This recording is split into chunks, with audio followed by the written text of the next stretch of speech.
Grande BH em pauta. Os problemas da sua região em debate na Band News FM. Continuamos a falar sobre a reforma do anel rodoviário e hoje nós vamos abordar a situação das cerca de 3.000 famílias que moram no entorno da rodovia. Acompanhe a reportagem de Bernardo Miranda. Essa é a trilha sonora que acompanha a garota Samara Aquino, de 11 anos, na hora em que faz o dever de casa, na hora que se deita para dormir, na hora que almoça, na hora que brinca. Samara mora às margens do anel rodoviário, no bairro Santa Cruz, região nordeste de Belo Horizonte. Para ir à escola, todos os dias ela tem que atravessar a perigosa rodovia acompanhada dos irmãos mais novos, rotina em que já se acostumou e a proximidade dos carros já não é motivo de susto para ela. Samara sempre morou na vila às margens do anel rodoviário, mas aprendeu na escola que tem o direito a uma moradia digna e espontaneamente se coloca como a porta-voz das crianças vizinhas. O sonho de todo mundo é sair daqui, ter uma casa, ter um quarto. Eu não duvido nada que essas crianças tudo aqui querem ter um quarto só dele. Que alguém quiser ajudar a gente, conversar com o governo, essas coisas, para tirar a gente daqui. A gente está lutando pra gente sair daqui. Samara representa uma das cerca de 3.000 famílias que vivem em terrenos ocupados irregularmente e terão que ser desapropriadas para a reforma do anel rodoviário. A mudança é bem vista pelos moradores que vivem em áreas sem infraestrutura urbana com esgoto correndo a céu aberto. O que tem irritado as famílias é a indefinição de quando será retirada e como vai ser feita. Em 2009, as casas começaram a ser vistoriadas pela Prefeitura de Belo Horizonte, que então seria responsável por fazer a remoção das famílias, que seriam indenizadas com recursos federais. Porém, o projeto inicial de reforma elaborado pela FIENG foi barrado pelo Tribunal de Contas da União por indícios de superfaturamento. Logo depois veio a crise no DENIT, com as denúncias de corrupção e a suspensão dos projetos do órgão. Agora o governo federal anunciou convênio com o governo do estado para a realização do novo projeto executivo da reforma, que será licitado nos próximos dias. Enquanto espera pela remoção definitiva, Adriana Lima teve que sair do barraco onde morava, mas não foi para um lugar melhor. Teve que ir para outra residência na mesma vila após ter a casa invadida por um caminhão. Caiu dentro do meu barraco, quebrou tudo. Eles não deu nenhuma solução, nem o dono da carreta não fez nada por nós, tá do mesmo jeito lá até hoje. Por sorte, ninguém se feriu, mas a vendedora Maria Aparecida Crispim teme que as autoridades só tomem medidas após uma tragédia. Hoje nada, não aparece ninguém, nem DENIT, nem DR, nada. Pra falar nada com a gente. É porque eles passam, né? Prefeito, presidente, vem tudo aí, mas eles passam lá na Pampulha e tal, mas eles não verem isso aqui. A gente vai fazer o quê? Tem que ficar esperando até ver que Deus abençoa que não, né? Se acontecer uma tragédia, às vezes tá esperando isso, né? Acontecer uma tragédia primeiro. Já viu acidente aqui que atingiu casa? Já, vários. Já caiu o carro lá de cima, o moço caiu lá em cima, caiu aqui embaixo, ó, estourou os miolos todos, caiu em cima do barracão ali, caiu ali do outro lado, assim, sempre, a gente aqui ia no perigo, a gente até eu mesmo, a gente quando escuta uma freada, a gente já, fala com você, a gente nem dorme direito, já escuta uma freada, você já acorda, nem sossego para dormir. A Urbel, companhia urbanizadora de Belo Horizonte, afirmou que depois do início do levantamento das famílias, o processo de remoção foi paralisado com as mudanças na reforma do anel rodoviário e agora espera a definição do novo projeto executivo para firmar parceria com os governos federal e estadual para dar seguimento no processo. O DR e o DENIT já fizeram algumas reuniões com as lideranças comunitárias sobre o andamento do processo. De Belo Horizonte, Bernardo Miranda. Muito bem, nós vamos conversar agora com Elias Lourenço, presidente do Núcleo de Ação Social do bairro das Indústrias em Contagem, uma das áreas com remoção de famílias da região do anel rodoviário. Nós estamos falando desde segunda-feira sobre essas situações que envolvem o anel rodoviário. Uma das mais graves, a gente pode considerar que é exatamente essa ocupação irregular das pistas na lateral do anel rodoviário. No caso de Contagem e até mais ou menos a altura da Cristiano Machado, que são ocupadas são as pistas da lateral do anel, porque na Cristiano Machado dali para frente até a entrada da 381 é o próprio anel rodoviário que é ocupado, né? Então é uma situação grave e que merece atenção. Elias Lourenço, bom dia. Você teve em reunião com o diretor-geral do DENIT, Jorge Frache, em Brasília. Esse assunto foi tratado, Elias? Bom dia para você. Bom dia. Realmente a gente teve em Brasília o ano passado, depois daquela do terceiro ter embargado a obra, né? Sim. E a gente esteve lá e eles não tinham e uma informação assim, mais pontual para a gente, para os moradores do anel.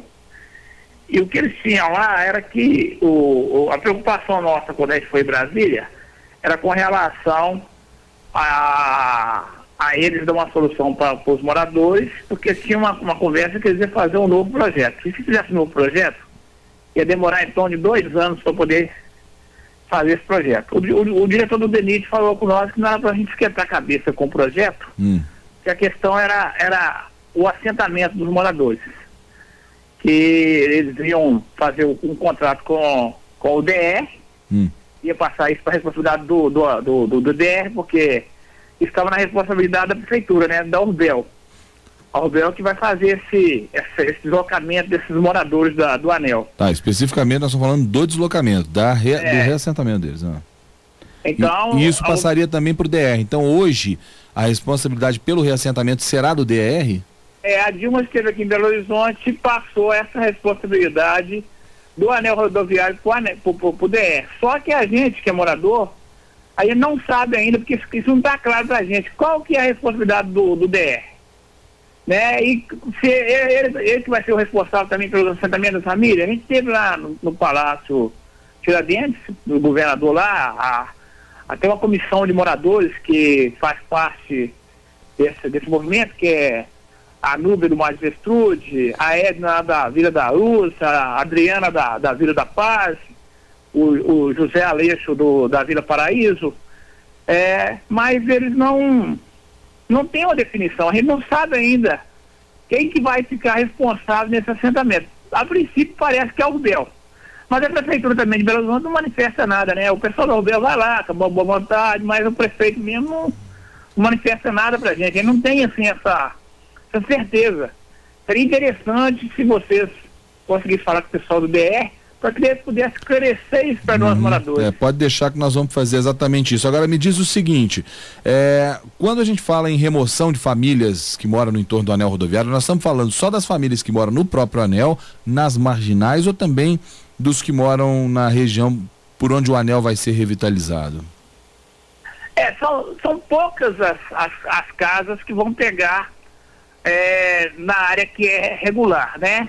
A maioria é das famílias que moram mesmo dentro da área que é a área do anel. Acho que é em torno mais ou menos de 4.000 famílias, né?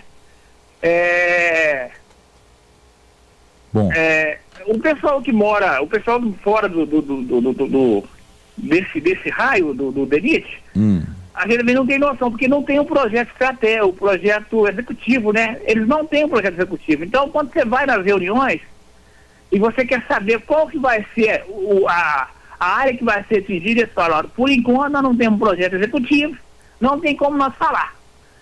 Então a gente também fica inseguro quanto a isso. Quem mora um pouco mais afastado dessa área, onde eles falam que é a área do DENIT, não sabe direito se vai sair ou se não vai. Então existe uma certa insegurança, tanto das pessoas que moram mesmo dentro da área onde realmente é a área de delimitação do DENIT, como o pessoal também que mora um pouco afastado, que não tem, você não tem assim uma coisa certa, você não sabe qual vai ser a dimensão que vai atingir. Porque segundo... E tá tendo algum tipo de mobilização para pelo menos tentar cobrar dos órgãos envolvidos aí nessa história da revitalização do anel, que se tenha uma definição sobre quem vai ser removido, quem não vai, para onde vai? Tá tendo algum tipo de mobilização de organização, né? Os moradores estão se organizando para cobrar isso dos órgãos públicos? Existe. Essa comissão que foi a Brasília, nós criamos uma associação que chama SEMAR, Comunidade de Moradores do Anel Rodoviário. O ano passado nós fizemos, na Câmara Municipal, foi feita 4 audiências públicas da Comissão de Direitos Humanos. Lá na Assembleia Legislativa foi feita uma audiência pública. Esse ano foi feito uma reunião com o vice-prefeito, foi feita uma audiência pública na Câmara Municipal. E a comunidade foi chamada 2 vezes lá no Palácio lá dentro para poder eles passar alguma informação para a gente. Mas a pessoa está um pouco frustrada lá, porque as informações que eles passam para nós, muitas vezes nós já sabemos melhor que eles, que a gente está acompanhando.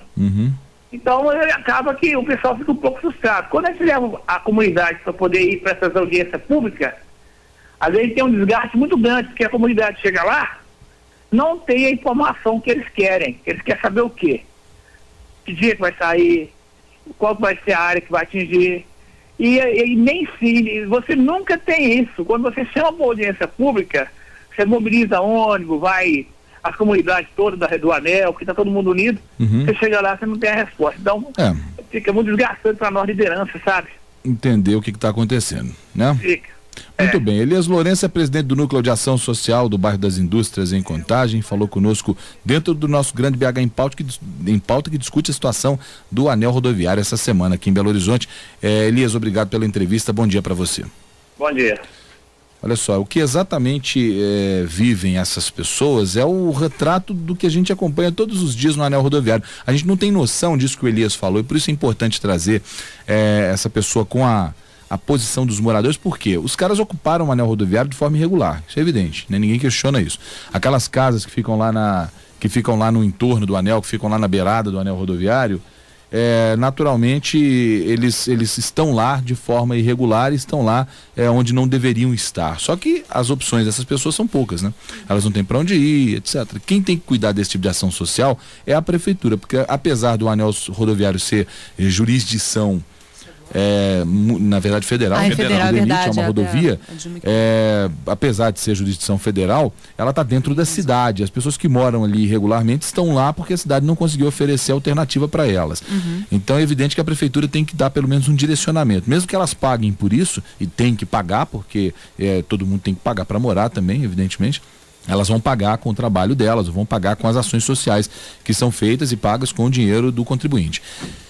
Então o que a prefeitura tem que fazer é direcionar pelo menos dar informação para essas pessoas. Olha, vocês vão ficar aqui mais 2 meses, 3 meses, 6 meses. O problema é que a prefeitura não faz isso porque até agora não conseguiu se definir quem é que vai fazer a remoção, quem é que vai cuidar dessa questão, quem é que vai cuidar da revitalização do anel. Para onde vai pagar também a indenização, né? Muitas havia uma definição do bairro São Gabriel, Ribeiro de Abreu, vai para lá, não vai. Exatamente. Quantas famílias são? Não, e isso não se sabe porque não se sabe o básico, não sabe quando vai começar a obra de revitalização do anel. Como disse Elias, se a obra projeto, vai começar, né? Não tem um projeto. Quando o dinheiro vai chegar, se o dinheiro vai efetivamente chegar, quem vai fazer afinal? Será mesmo o DENIT? Será mesmo o DER? Como será feita a distribuição desse dinheiro também? Exatamente. Né? A presidente Dilma esteve em Belo Horizonte, passou oficialmente a responsabilidade pelo projeto de revitalização do anel para o DER, mas ainda vai cuidar do projeto executivo da mesma forma que foi cuidado do projeto anterior, que demorou anos para ser feito, para ser concluído, e quando foi feito tinha tanta irregularidade que precisou ser suspenso, perdeu a validade e agora está tendo que se gastar dinheiro público de novo para fazer outro projeto. O problema é que os moradores ficam nesse meio aí, nesse fogo cruzado, e se eles mesmos não derem um jeito de melhorar de vida e sair da beirada do anel lá por conta própria, eles vão depender da prefeitura, do governo do estado, sei lá de quem for, eles estão ferrados, eles vão ficar lá por muito tempo ainda, e um dia alguém vai chegar para eles e vai dizer: vocês têm que sair daqui agora porque as máquinas já estão vindo, vão começar a derrubar tudo para começar essa revitalização. Então tomara realmente que seja feito com um pouco de critério, né, para evitar pelo menos que essas pessoas sofram mais do que já sofrem normalmente.